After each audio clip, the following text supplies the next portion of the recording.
So, is Yae Miko just a 5-star Lisa? Well, Yae's playstyle is nothing we haven't seen before. Cast elemental skill 3 times, then deal big PP damage with her ult. Sound familiar?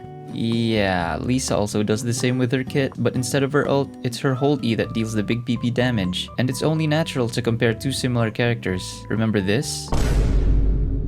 But just because two characters have similar kits doesn't mean they play the same role. From what we've seen from the 2.5 live stream, it looks like Yae Miko will be more of a burst DPS while dealing off-field damage with her E skill. But to see what Yae Miko is truly capable of, we'll just have to wait for her release. And so as a quick disclaimer, the numbers presented here are all pre-release data, so keep in mind that they can still be changed. It's always nice to read different opinions when speculating before a character's release, so if you have any thoughts you want to share, just leave it in the comments below. First, we have to establish that Yae will most likely be used as a sub DPS due to how her abilities work. Not saying that she can't be used as a main DPS though, it's just that her kit is based mostly on dealing off-field damage, then switching in once in a while to do burst damage. So let's start with her E skill. Her elemental skill drops a Sesshou Sakura, this turret-like thing, which deals damage periodically. It can be cast 3 times, and for every Sesshou Sakura on the field, the damage they deal is increased. So you can think of it like 3 Auses. For Sesshou Sakura level 3,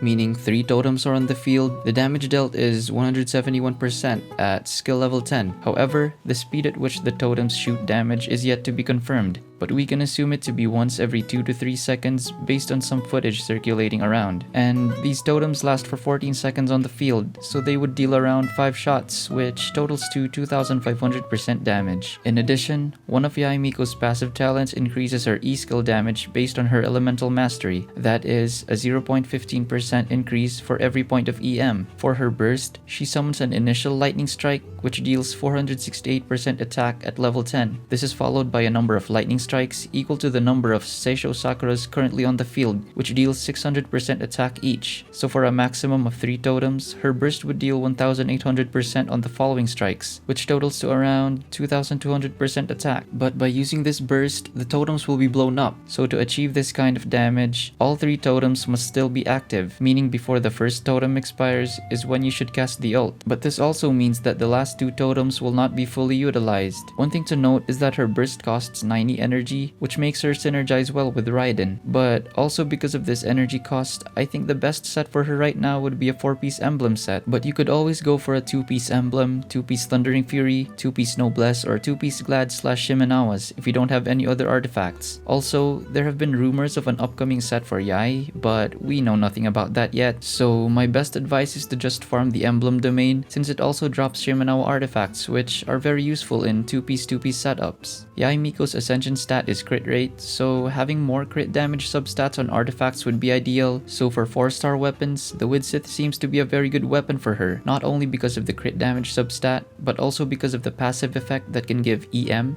which boosts her E skill damage, attack percent, or elemental damage. In terms of building EM for her passive, I don't think it's a good idea to focus on elemental mastery as a main stat on her artifacts, as the EM only increases the damage of her E skill. You'd be losing out on her burst damage. So I think pairing her with characters like Sucrose who can increase EM is better than using a piece with an EM main stat. So going back to the question, is Yae Miko just a 5-star Lisa? Well, it would seem obvious that the answer is no. Despite the similarities in their playstyle, that's hard not to notice. Simply put, Lisa is best used as a burst support for her defense shred, since using her E skill takes up too much time, while Yae Miko is a burst support that deals more damage by utilizing 3 stacks of her E skill. Yae Miko's definitely not gonna be meta breaking, but I know a lot of people will still pull for her just because of her character. I know I will. However, I am on 50-50, so if I lose the 50-50, then I'll just max out my Lisa out of spite and play her in the abyss. Only if this video reaches 369 likes though.